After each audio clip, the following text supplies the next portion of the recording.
They never had the opportunity to develop their own decision-making muscles. They have to learn how to think. Really, it's a sign from your child saying, hey, I want to have some more agency here. We're not going to be there to make the decision for them. They had an opportunity to practice making a decision, and they learned from it. Your toddlers and your teens want to make the right decisions.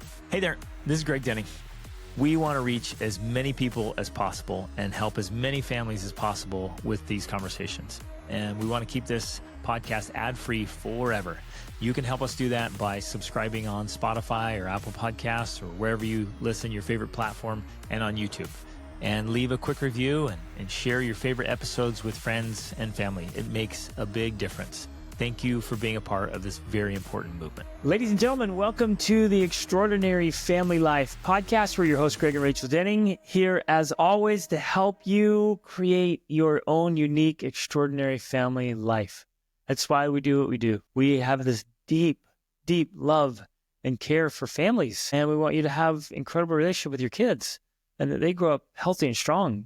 And trauma-free. And trauma-free, like deeply attached to you and growing up solid. We shouldn't have so many youth going into adulthood with all this baggage and garbage and trauma. They should not be getting their trauma from us. Right. Like I as her father and father of our children should not be causing trauma in my children. I guess that's what we're going for. Like so many of the adults we speak with, it's like they picked up all kinds of trouble and pain and wounds and hatred and bitterness and abuse, so much and suffering from their own stinking parents. Yeah. So we want to share the tools and strategies to prevent all of that unnecessary suffering. Yeah. So that we can have happy, healthy kids and that we ourselves can be happy and healthy. And those of us who did experience some real difficulties and suffering, and we can process that and get over it and not pass it on generationally. Yeah. And we can just be happy and just truly love family life. Right. That's why we live for this stuff. Oh, Great. I love it. And we, I got to throw this in there. Like Rachel leads this amazing program. It's the Family Life Coaching. And like, get in there. Like, I'm just going to just boldly say it. Like that's every single week we meet and live and answer questions and give strategies like this. Well, we're going through the specific tools of how we've been able to do that, raise trauma-free children, and how you can make the changes in your own family life. Yep, exactly. Yeah. Love it. I think that this is a very applicable topic because it certainly has been a foundational aspect. And I know we probably say that a lot, like every episode, we're like, this is a foundational aspect. Well, it's true. And the more foundational pieces you put in place, the stronger your child's foundation is going to be in your parenting and all of that. So having lots of foundational pieces is not a bad thing, right? That's a good thing. Yep. But helping our children to be able to develop agency, essentially we're born with agency, but whether or not we develop it or practice it depends on a lot of different factors, I guess, including environment. The skill is learning to use our agency well. So agency exists. Human beings are born to be free, and it should not be violated. It should not be taken away, even by parents, even by well-meaning parents who become tyrants and dictators and bullies. As humans, when we learn to get this right, we're going to make the world a better place. Absolutely. Right? So that's why we're here. That's why we're talking about it. Like, let's get this right. Let's not be authoritarian dictators in our own homes. And let's help our children develop agency. On one end of the scale, it's like just really bad parents who, like, they're just straight up bad parents. They don't care. They're negligent. They're just lost, distracted. They're not there. They're mean, abusive, just ugly. All the ugly side, the bad stuff. Well, in fact, in the 4 different types of parenting, that's what it's called. It's called neglectful parenting. Right. Authoritative is one where you have rules and boundaries that you expect to be followed, but you also have this mentoring aspect to the relationship. Right. And then there's permissive parenting, which is essentially in order to be your child's friend, you just let them do whatever. And, there's very few boundaries or rules. And then there's neglectful parenting where the parent really just does not care about you at all and you can do whatever you want and who cares. So at the very bottom, it's bad people who are bad parents. They're just doing what they've seen done to them, and it's bad, but it's almost just out of it's like unconscious incompetence. Yep. Yeah. And then on the other end of the scale, you have very, very, very good people. These are just good human beings. And with the greatest desire to raise good people, they clamp They down. become authoritarian. Yeah, they're controlling, and you have these really good men and women who run their house like tyrant dictators, an authoritarian regime. And what they're trying to do with all the best intentions is keep a very, very tight clamp on those kids, so that, again, it's all with a big heart, like, I want the best for my kid, so I'm going to control them. Yeah. I want the best for my kids, so I'm going to make them do it. Make the right choices. So what happens so often with good parents and good homes, good families, with that tight control, their kids rebel. But I think there's actually two scenarios. One is they become dependent and their agency muscles are underdeveloped. Two is they become rebellious. So the goal, the outcome that we all want, parents and children, I think all human beings who are healthy want to make the right choices. So that includes, ladies and gentlemen, teenagers. Yes, your kids, your toddlers, and your teens want to make the right decisions. They want what's best. So the most effective way to parent is just to teach them, not punish them, not force them, not control them, teach them. And to provide that space where they can make those good decisions. Exactly. And offer, like, lay them out before them, like, here are the choices. Here's the consequence of this. Here's the consequence of that. Which one do you want? And they'll be like, man, of course, I want the one with the good consequences. Right. So your kids want to do the right thing. You as parents want them to do the right thing. But what's the outcome we're going for? We do not want, and this is where it can get confusing or scary. We don't want compliant, do what you're told children who don't know how to make decisions and don't know how to think. AKA obedient. Right, exactly. Yeah, it's like, they just do what they're told. They follow the rules. That is dangerous. It actually makes them incredibly naive and vulnerable to be controlled, like you said. Obedience is not a healthy thing that we want to develop on our children. It's not always a virtue. It's right. It can be a virtue. It's not always a virtue. And sometimes it is a downright vice. Right. It's bad. He points the finger at Hitler, for example, but he had hundreds of thousands of very obedient, compliant people executing all of his murderous orders. Like, that's the danger. He of was not the one murdering them. It wasn't even his generals. It was all the people who were doing what they were told. Yeah. Who didn't stop and think, is this the right thing to do?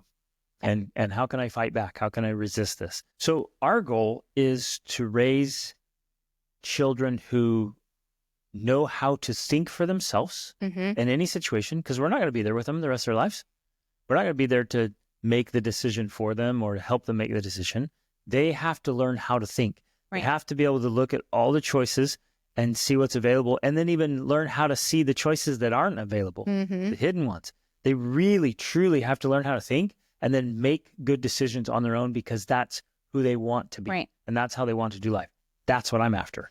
Our point here is it is possible for a human being, because we've done it. We've worked with lots of clients that have done it, to get into a state mentally, emotionally, physically, where, for lack of a better term, the purity of your spirit, your soul, comes out. And that is the part of you that wants to do the right thing. In fact, it can't not do what's best for you. Like, it wants to do what is going to bring you the most happiness and success in your life. That's the upward reach that we're always talking about, right? Like, that's what's within you that wants to come out. Now, we as humans, we can dull that through addiction. We can... Insecurity. Yeah. We can lack confidence. We can buffer it by distracting ourselves all the time. Like, we can get to a point where we don't even know what we're talking about or what that's about. But if we get to that point, we do want to choose what is best. And so as a parent, I see my role is kind of like getting out of the way of my child's soul, right? I don't know how else to word it, but like, I don't want to get in the way. I want to help them develop that personal intuition so that they can decide what's best for them. Now, this is not in the extreme case, because we've seen it and it's happening in the world today, where we're like, you decide, child. Who knows if you're male or female? Who knows, what? You get to decide all of that. That's not what I'm talking about. Because I firmly believe in having children thrive, all humans thrive in having clear boundaries and clear standards and clear expectations. Like, we thrive with that. But within that, there's a lot of freedom for interpretation and personal intuition. I think of it as, I think one of the best examples is when you're playing a game. If you're playing the game of chess, you can't just say, whatever rules, and that's okay. If you feel like playing off the board, no, you're not playing chess if you're doing that. The chess game has rules, and you have to stay within the rules. But within the rules, you get to make all your own decisions about how you play the game and what moves you make. And so that's what I see my roles of as a parent is like, I'm here to teach my kid the rules of the game. So you're learning all the rules of health. Yeah. The rules of wealth. Rules of spirituality. Of relationship. Mm-hmm. We go through each important aspect of life and like, hey, this is what works across the board. These are just healthy, awesome practices that yield amazing results, and they have for thousands and thousands of years, and they still do today. They're timeless, and we learn those things, and then that's what we teach our kids. Yeah. Am I really offering my kids the opportunity to choose, or am I strictly controlling and giving them, I'm managing their choices? Right. And they get to choose, but they only get to choose from within, two options. And right away, that makes me think of all the dystopian movies you see where, you get to choose what you're free. You're free. You get to choose what you wear between these two colors. Yeah.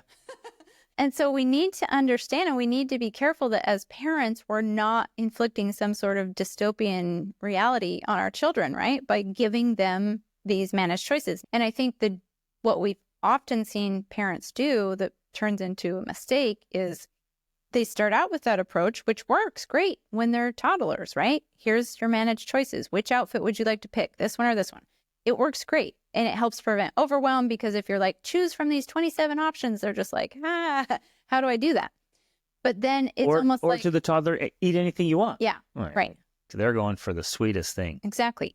But then as the child gets older, it's almost like the parent keeps using that strategy because it worked. Right. And now they're 7, and now they're 17, and they never had the opportunity to develop their own agency muscles or decision-making muscles, because you continued to offer the same constraints of managed choices rather than expanding that and giving them more choices as they grow so that they get to practice doing that. And we see too many children, way too many, and teens these days that literally don't know how to make decisions.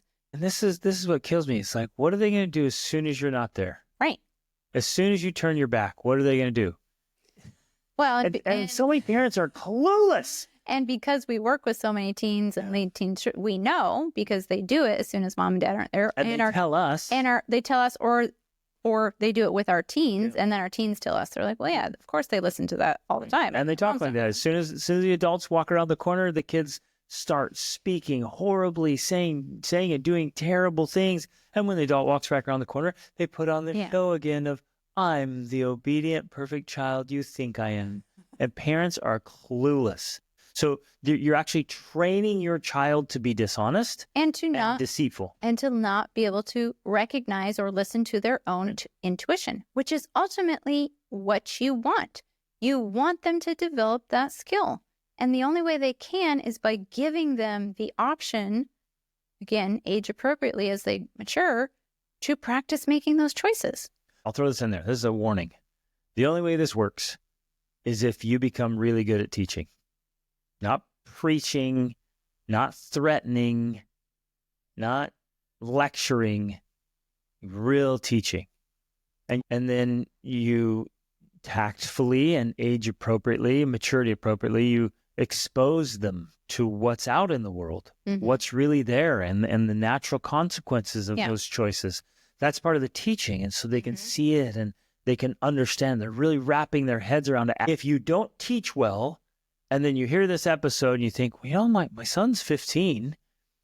I'm just going to let him start making his own choices. I'm sure he'll make the good choices because I told him what to do. I told him what not to do. Which is very different from the child actually learning it on their own. Telling and teaching are not the same thing. Right.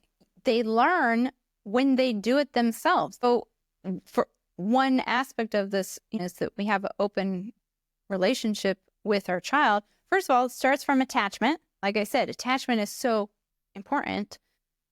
And then it starts by regularly, consistently responding to their questions. Because when children ask questions when they're small, the way you respond is going to train them to know whether or not they can trust to ask you the hard questions as they grow up. I know people listening are like, well, at what age do I let them choose this or that? The younger they are, the more you put up just little boundaries. It could be a little corral even or whatever you want to say it. Yeah, as an analogy. There's two things. One is a leash, one is a corral. And so as they grow in brain development and maturity, the corral gets bigger and the leash gets longer. And here's another one that I love. If I'm taking my kid rock climbing, I'm going to belay. And they're going to have a harness on and they're going to have a rope on. And you're like, just let them be free. Just let them go free climbing. I'm like, yeah, but if they make one mistake, they could fall to their death. Right. That would be child abuse. That's a reality. And so am I going to belay my kids? 100%. And because I have a great relationship with them and the attachment and all that, they actually want me to belay them. They want the safety of, if I fall, if I make a mistake and I fall, I want you to catch me. Right. And I said, well, the way to catch you, make sure you don't fall to your death, is I got to be able to belay you. Yeah. So you'll have a little bit of slack, but like if you fall, I got you. And that's, every kid wants that. Yeah. What they don't want to do is lose control. The parents like, you're never getting on that wall ever. You're not climbing because it's dangerous. You could fall. You could get hurt, so you're not climbing. Yeah. That's too far. Or the parent that has the belay so tight that the climber can't actually move. They can't do anything. They got this major wedgie and they're like, I can't even go for this next move because you've got it so tight. So it's not that either. And as they become better and stronger climbers, more capable, you actually give them more slack. And you're like, hey, if you fall, it's a long way on this one. I mean, you're not going to die. I got you, but there's a lot there. Right. And so you're giving more and more and more. You're going to bigger walls and harder walls. And it's the same thing with parenting. So at what point do you allow your children to have agency? They always have it, but when do you allow them to start practicing it? As soon as they want. When your 1 or 2 year old wants to start making their own choices, let them, but provide that safety net for them. And I think that's where too many parents miss an opportunity from the very young ages and the whole time. Attachment is very important, but I would say even more so when they're younger, like attaching with them, connecting with them is the most important thing. So that's more important perhaps than the choices. But when they start to express this desire to make their choices, which sometimes comes out as, no, I don't want to do that. No, then provide the opportunity. Oh, okay. Would you like this or this then, And you provide those simplified choices. But as they mature, they're going to kind of let you know of like, well, I want to, not that they're going to use these exact words, but you have to learn to pay attention. I want to start making this choice for myself. I want to start doing this. And sometimes we only view that behavior as misbehavior or bad behavior or disobedience when really it's a sign from your child saying, hey, I want to have some more agency here. I want to practice some more decision-making skills here. And that's a perfect time to be like, okay, great. I'm going to think of a safe way for my child to be able to practice this skill. Yeah. I often see the battle occurring with parents all the time when they're like, but it's cold outside. You need to put on pants and a jacket. And they literally turn that moment into a battle. Yeah. Our approach was always like, great, go out like that. They had an opportunity to practice making a decision and they learned from it. But we don't, okay. And I think this is important. There's little nuances here and little strategies because you could force it and be like, nope, you made this choice. You're going to suffer. I know you're only 5, but you chose Right. this. And they just suffer. Well, then they hate you. Right. They hate the thing. And you just ruin this beautiful teaching moment. And so you let them, like, yeah, it's cold, isn't it? They're like, oh, And- I'm like, hey, we still got another 5 or 10 minutes. We're going. Oh, it's so bad. Like, okay, come here. Come get in my coat for a minute. And I remember doing this a ton. I'd unzip my coat, I'd pull them in there, and then wrap my coat around them and let them thaw out for a minute. And be like, okay, go, you warmer? Okay, go play for a little, come back. And they would go out and come back. They still knew, like, I had them. And they made a bad choice, and they were getting consequence at their level. But they knew I was like, I'm going to take care of you. I'm not like, your choice, idiot. You're the dummy here. And I literally hear parents use those words. Right. Then that comes back to the other side of this equation, and that's the attachment piece, right? Because ultimately, that is so important. Like, I don't know how to say it more strongly than saying it's important. Saying it's so important every 10 minutes. Attaching with your children is so important. And so when you have this mercy for them, right, that helps build that bond, because they realize, wow, even if I make mistakes, my mom or dad is still going to love me. Which is what attachment is. Attachment really means that I can count on the person I need to count on. To take care of me. Yeah. They'll be there for me. Up. Yeah. Right. That's attachment. The point. Attachment is I can count on you. Exactly. And it's amazing. We can kill that attachment by doing the things you mentioned of like, what's your own fault? You idiot. Yep. What do you I told you to put it on. What's your problem? Yep. That kills your attachment. So now you just not only did you disencourage them, that's not even a word, from making a choice next time, because they're going to be afraid of making the wrong choice or a bad choice, right? They don't learn that they get to practice and make mistakes and it's okay because that's a part of life. So they're afraid to make choices. And then 2, you're ruining your relationship. You're breaking that attachment. So you're really just destroying your child's potential. When they push some of your boundaries, that's a sign that they're ready for more. They're ready for these boundaries to be expanded. And that's natural. That's normal. We want that to happen. Too often as parents, we view the pushback, the talk back, the quote unquote misbehavior as a bad thing, the disobedience. It's not. It's your child saying, I'm ready for more. I'm ready to expand. I'm ready to, take on more challenges. And all of that is a good thing because you're helping them to develop these life skills. And so see it as an opportunity, not as some challenge in your life that you have to break your child of so that they can conform and be obedient. We don't want that. So then the question comes up though, because if you haven't been doing this from a young age and now let's say you have teenagers and you're like, what do I do? How do I give them agency? The answer is not to just be like, oh, well, you're already this age. Here you go. Just start making all these choices on your own, because that also can backfire. Because I'm just saying it frankly, you have failed to teach them. That is very frank. That's very frank, but it's true. If you have failed to teach them, then they can't be trusted to make the right choices. Right, exactly. Because they don't know, even though you, quote, told them. Right. I've told them 10,000 times. Yeah, telling and teaching is not the same thing. If you have not effectively taught them, then they're not ready to make a lot of choices or dangerous choices out on the edges. Yeah. So in essence, you kind of have to take this approach where you go back to the beginning, right? We have to start maybe from the beginning. And in a way, and I don't know how else to word this, but in a way you kind of have to baby them through making choices. And as a teen, they can progress pretty rapidly, but you give them a space. This has to be done tactfully because if you treat your teen like a baby, they will rebel. And they so you want to baby them, but I'm using that in like, okay, let's go back to like, how would I give my toddler choices, or how would I then move into, a 3, 4, or 5-year-old and kind of move through that scenario where you're allowing them to practice making these choices. And then as they make good choices, which is what you would do along the way, you say, oh, good job. That was great. I gave you this opportunity. You made a good choice. That means I can give you more choices, right? And so you're walking them through this process so that you can ideally get them up to like where their age appropriate and maturity level is. I would take a different approach than what you're describing. I wouldn't go back, because their cognitive abilities are enough to really explain and teach things effectively. And so I wouldn't go back to the baby thing. I'm going to say, hey, let's sit down. Let's have a talk here. Real talk about maturity and responsibility, making good choices.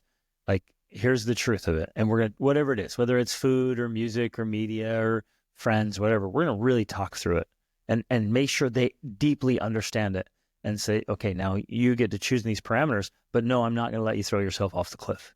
Well, okay.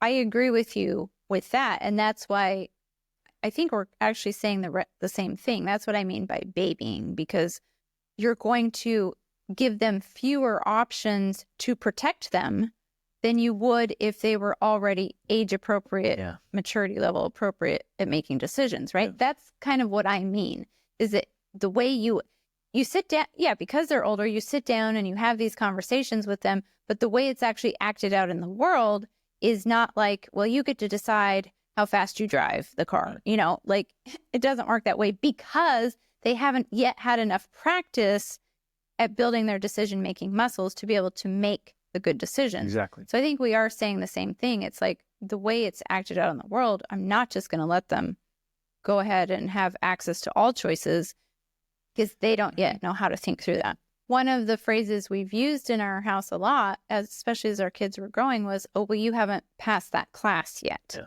And essentially it was this idea that if you want to be able to do something on your own, you have to take the class, whether from me or you or one of the older kids, of like, this is how you do the thing. So at any time I can bring that up and my kids know exactly what I'm talking about. I'll say, no, I'm sorry, you can't do that on your own because you haven't passed the class.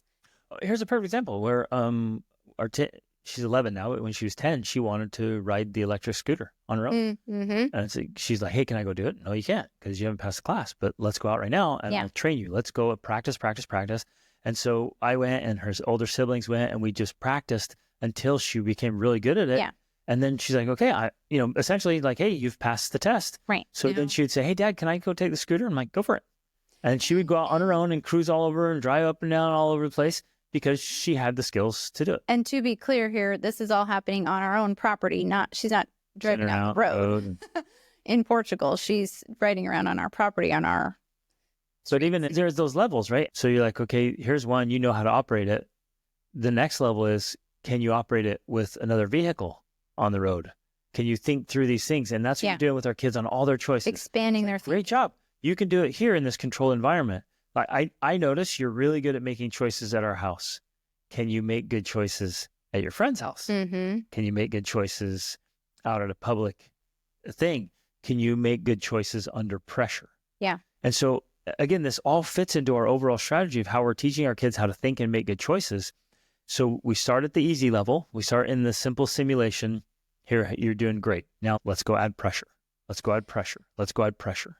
And then ideally you're getting your kid eventually to a point where they're surrounded by knuckleheads doing dumb things or trying to pressure them to do something. And your kid's standing there with a smile like, I'm not doing it. Mm-hmm. There's nothing you do to maybe do that because it's just dumb. Right. And that's not who I am. Because they've gained that ability to be able to think through first, second, third level thinking there and the consequences. And handle all kinds of different aspects of pressure or stress. This is where it gets tricky because providing managed choices is a form of control, but as long as you continue to expand those boundaries, then it can be seen more as a safety net than actually a form of control. Right. Right? I guess that's the difference between a good parent and a tyrant. Right. The tyrant's going to have it like a vice grip around the kid with almost no room to move, where the good parent is going to teach and teach and teach. And so like you got a lot of slack here. You have a lot of room to make choices. Yes, you can't go over that way, it's too far, and you can't go the other way, it's too far. But within these bounds, you have a lot of choices. Yeah. And you can do things that I wouldn't do and I wouldn't prefer. I mean, there's all kinds of stuff in here, but there's no like long lasting harm. Yeah. You're not going to get hurt. You're not going to really get in detrimental choices. And because I've worked with youth for so long, there's signs and symptoms and kind of mile markers towards destruction. I think that whenever you get to the extremes in anything, if your child is extreme in any area, that is an issue, an unmet need that has been exacerbated so far that they are now, it's a form of attention seeking, Right. or trying to fulfill unmet human needs. Yep. If your child's needs are met, for the most part, It won't ever get to that. it doesn't get to the extreme. Right. So that's why the prevention is so important. Like, if you help things go right, if you prevent, then you don't have to fix what's going wrong. If your child is wearing obscene, absurd things, that's a sign of some other issue that needs to be addressed. In once both the issue's cases, addressed, that almost inevitably that goes away. problem goes away. Yep. Yeah. So it's getting to the root cause of the problem. And So for me, in that scenario, if that was my child, I would not focus on the clothing. Like, that would not become our point of argument or disagreement or the battleground. I would actually ignore the clothing completely, and I would focus on, again, attachment in the relationship. Because if I attach and if I fulfill those needs that are unmet of their own accord, they're going to start changing their behavior. Yep. So that's where I would focus. Parents don't understand the power that comes behind that child making that choice on their own. Like, that is where the real power lies. And that's what you want most. You want your child to opt in, to choose to do those things because that's something they actually want to do, because they understand the benefit of it for themselves. The other question, of course, is like, well, what if they mess up? What if they make a mistake? And I'm like, great. That's the point. That is the point. We want them to make as many mistakes as possible while they are young and the consequences are small, so that when they are in college, they don't get to make all their mistakes then, because that's the worst time to start making your mistakes. Yep. You want your kids to make mistakes. You want them to say no to the jacket and get cold. You want them to go without a meal. You want them to go to bed too late because they made a bad choice and then wake up grumpy, so that you are there to guide them through and explain to them, oh, well, this is happening because you made that choice. Mm-hmm. You're grumpy now because you chose to stay up late. You're grumpy because you didn't eat, right? They make the mistakes and you're there to guide them through understanding the consequences of their choices. That's the best time for it to happen. Okay. Good. This is great. It's an art and a science. Definitely. And we could go through 1,000 different scenarios. Mm-hmm. And in some of these cases, there's going to be some ironies where in one instance you'd say yes, in the other instance you'd say hell no.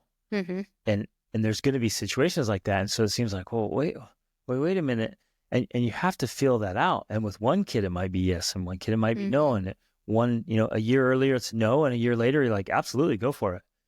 And it's going to go on their comprehension, your relationship, what they're going after, each dynamic. child and their own weaknesses Mm-hmm. and strengths. Yeah. So it'd be very different. So you got to be paying attention. As parents, we have to be paying tons of attention. Mm-hmm. And we've got to be reading everything, reading situations, reading people, really being aware and alert, and then making good choices inside of that to say, well, yeah, go ahead, you choose. But I guess the framework that Rachel and I want to encourage today is allow them to make as many choices as absolutely possible, but you have to be really, really good as a parent of understanding second and third level consequences. Mm-hmm. Okay, as we close, just a few questions that we can ask ourselves to know if we're actually supporting our children using their agency, or if we're just continuing to keep the same rigid managed choices that we should have abandoned when they were toddlers, right? Or became young children.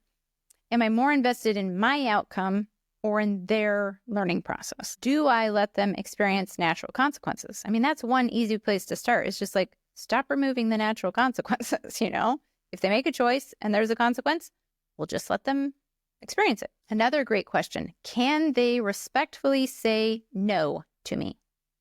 If I ask them to do something, can they say no? If you don't have that space in your family, then I would reevaluate that, because children need to be able to say no. They need to be able to ask why. They deserve an explanation. If you ask them to, like, this is one of the things I've always had about respecting my children. If I ask them to do something, they deserve an explanation if they ask for one. If I can't come up with an explanation besides because I said so or because I'm the boss, then I'm limited in my ability to parent. I should be able to give them a really good reason about why I'm asking them to do the thing I want them to do. Yep. And if I don't know, I should think about it. Now, the goal is not to be perfect parents, but the goal is to recognize this dynamic process that you were describing before. Like, it's not static. And that's the biggest challenge. You can't just be like, oh, this works, and I'm now going to use that forever. That's where we get into the authoritarian part of it, right? When we try to use the same strategy forever, not realizing that it's dynamic. It has to change. It has to change with the situation. It has to change with their age. It has to change with the different children in your family. Like, we have to be more strategic, more dynamic, more flexible, more creative. All of that's going to help us in finding the solutions we need to be able to use the right tool at the right time for the right situation. Love it. So you guys, if you want more tools and strategies, join Rachel's family life coaching. You can come ask your very specific questions, and we're going to, every time we meet, we're giving you very specific skills and strategies. Like, I don't know, every parent needs to be actively involved in learning about parenting strategies, because parenting is the most difficult thing you'll ever do in life. It is so complex and so challenging and so rewarding. It's wonderful. And then for the men, I have the Formidable Family Man Tribe, and it's amazing, where we get together as a brotherhood of good men, and we get to be with other good men, family men, as we're going along through life, figuring out all the things for fitness, family, and finances. So the resources are there. Invest in it. Invest in your family so that you can create and live your extraordinary family life. Love you guys. Reach upward.